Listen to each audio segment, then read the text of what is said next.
5 essential things to do in your first year in Canada. Number 1. Leave your culture. This sounds scary, and you might even think unnecessary or rude, but what separates successful international students from those who fail is the ability to build a professional circle. Do you want a job that pays well and leads you to permanent residency in the future? If you said yes, it's mandatory to build connections that will eventually lead to those opportunities. Canada is not that different from any other country. A lot depends on who you know. It's just the reality of it. It is most effective networking formula. Imagine you're at point A now. Your point B is the dream job. To win, you will need the where, what, and how. Identify who is the decision maker like a hiring manager. Then follow the first step. Figure out where they spend time, what events they might attend, and where they like to be. Often you can do this through social media. The second step is to determine how you can help them overcome their problems or how you can assist with their goals. Remember, networking is all about a win. Number 2, get a good phone plan. Now that you've started to go to events and build your personal brand, it's good to consider changing the plan you had originally purchased when you moved to Canada. Stay on your plan for 3 months and then call up your phone company and say, "Hey, I want to cancel as it's too expensive for me and I found someone cheaper." They will most likely offer a great deal to keep you on. Customer acquisition is more expensive than customer retention.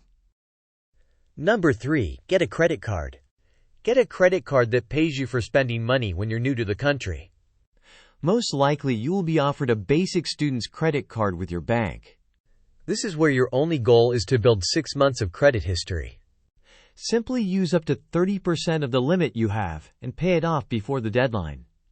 That's very important. Once you've accumulated a decent credit score, which should be at least 700. Once you hit this milestone, apply for a semi-premium credit card like Amex Cobalt. This card does 2 things. It pays you for using it and protects you from losing money. If someone steals your phone or computer, you break or lose it. Amex will reimburse you, which is insane. One of the best things about Canada. Obviously, this only works if you purchased it with this card, and the monthly fee is $13, which you might think, oh, it's a lot. But actually, it's a green flag, because if your credit card is free, the bank needs to make money somehow else. So if you're interested in this card that I've been using for years personally, and you've been here for at least 6 months. Number 4, start learning French. Start learning French to guarantee PR. There's actually 2 benefits. Number 1 is if you score high enough in French, you get bonus points period for express entry.